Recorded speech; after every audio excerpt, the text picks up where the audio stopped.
सर्वात आधी मशरूम कसे स्वच्छ करायचे हे दाखवणार आहे।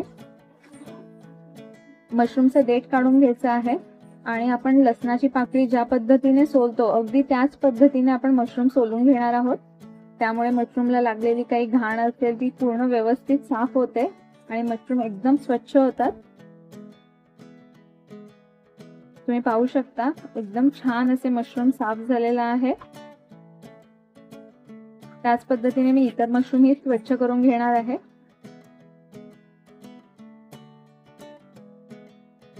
त्याच्या देठाचाही आपण उपयोग करणार आहोत, फक्त आपण शेवटचा भाग देठाचा कट करून घेणार आहोत आणि बाकी देठ आपण वापरणार आहोत। मशरूम कट करताना त्याचे थोडे मोठेच पीस ठेवणार आहोत। मशरूमचे पीस जास्त लहान केलेत तर भाजी करताना ते खूपच बारीक होतात।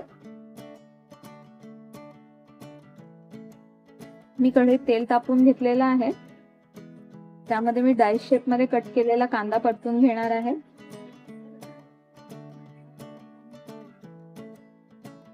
ही सर्व रेसिपी आपण मोठ्या आचेवर करणार आहोत। मी कांदा छान परतून घेतलेला आहे, आता तुम्ही बाजूला काढून घेते। अशा पद्धतीने आपल्याला सिमला मिर्च सुद्धा तेलावर परतून घ्यायची आहे। तुम्ही इथे कांदा सिमला मिर्च जर तुम्हाला आवडत नसेल तर तुम्ही स्किप केली तरीही चालेल, पण ह्यामुळे भाजीला एक छान टेस्ट येते म्हणून मी ती इथे वापरलेली आहे। सिमला मिरची मी आता काढून घेते बाजूला। हे सर्व आपण मोठ्या आचेवरती केलेलं आहे। आता यामध्ये आपण मशरूम टाकून घेणार आहोत। मशरूम पण सेम पद्धतीने मोठ्या आचेवरती आपण फ्राय करणार आहोत, अगदी कमी तेलामध्ये फ्राय करतो आहोत। तुम्ही पाहू शकता इथे मशरूम फ्राय झालेला आहे, त्यामुळे त्याचं साईज पण छोटी झालेली आहे। तोही मी साईडला करून घेते।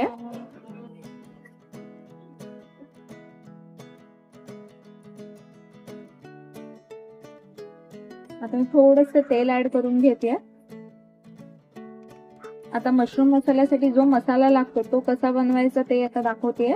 त्यासाठी मी इथे एक दालचिनी, 5-6 मिरी आणि एक स्टार फूल वापरलेला आहे। व्यवस्थित परतून घ्यायचं आहे। ते छान परतलं की आपण त्यामध्ये तीळ, मगज, काजू तेही व्यवस्थित फ्राय करून घेणार आहोत, छान भाजून घ्यायचे आहेत।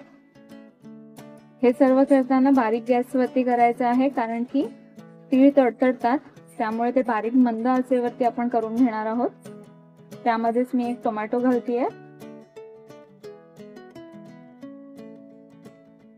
व्यवस्थित परतून घ्यायचं आहे। आता आपण थोडा कांदा शिल्लक ठेवला होता, तो कांदा मी ग्रेव्हीसाठी वापरतेय। कांद्यालाही छान परतून घेतेय। आपला मसाला छान परतून झालेला आहे, त्याचा रंग बदललेला आहे। आता त्यामध्ये मी लसूण आणि आलं वापरते आहे। चवीपुरता मीठ घातल्याने छान अशी पेस्ट होते। आता हे मिश्रण आपण थंड करून मिक्सरच्या भांड्यामध्ये छान वाटून घेणार आहोत।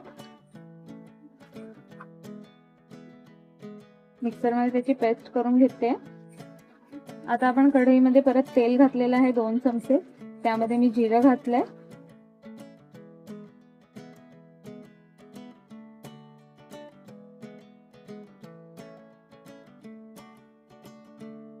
जिरं छान तडतडलं की आपण जो मसाला वाटून घेतला होता तो आपण ह्या तेलामध्ये परतून घेणार आहोत।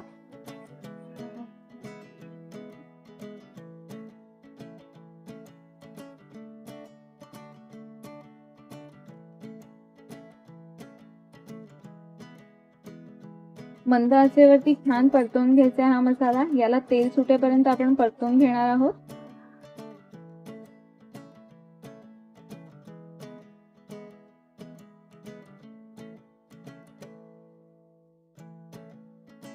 छान मसाला परतलेला आहे। आता त्यामध्ये मी अर्धा चमचा हळद ऍड करते, अर्धा चमचा धना पावडर, लाल तिखट 2 चमचे घालते आहे। तुम्हाला जास्त तिखट आवडत असेल तर तुम्ही जास्त तिखटही घालू शकता। त्यानंतर गरम मसाला, चवीपुरता मीठ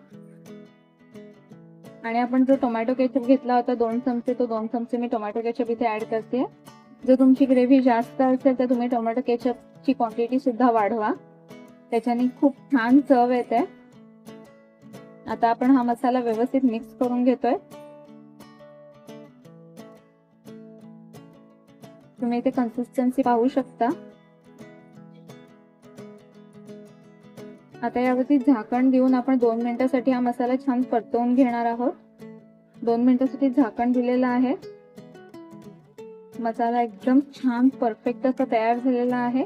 आता यामध्ये आपण ज्या भाज्या तेलावर परतवून घेतल्या होत्या त्या मी ऍड करतेय. मशरूम, कांदा, शिमला मिर्च.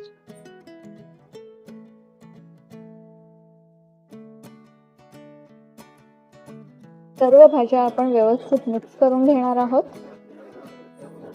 एकदम जबरदस्त असं टेक्स्चर आलेलं आहे. खूप सुंदर दिसते भाजी.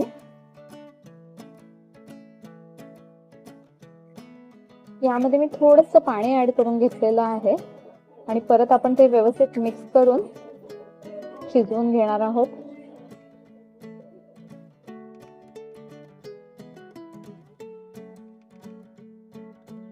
दोन मिनिटांसाठी झाकण देणार आहोत, त्यामुळे खूप छान तरी येते. तुम्ही पाहू शकता खूप छान अशी तरी आलेली आहे. आपण तेल विशेष वापरलं नव्हतं, पण ह्या टेक्निकने केल्यामुळे छान तरी येते भाजीला. अशा पद्धतीने आपला मशरूम मसाला खाण्यासाठी तयार आहे. तुम्ही चपाती सोबत, रोटी सोबत, कशासोबतही खाऊ शकता. कशी वाटली आजची रेसिपी नक्की कमेंट करून सांगा. अजूनही श्वेताज किचनला सबस्क्राईब केलं नसेल तर पटकन सबस्क्राईब करा आणि बेल आयकॉनवरती क्लिक करा. पुन्हा एकदा भेटू एका नवीन रेसिपी सोबत श्वेताज किचन मध्ये. तोपर्यंत धन्यवाद.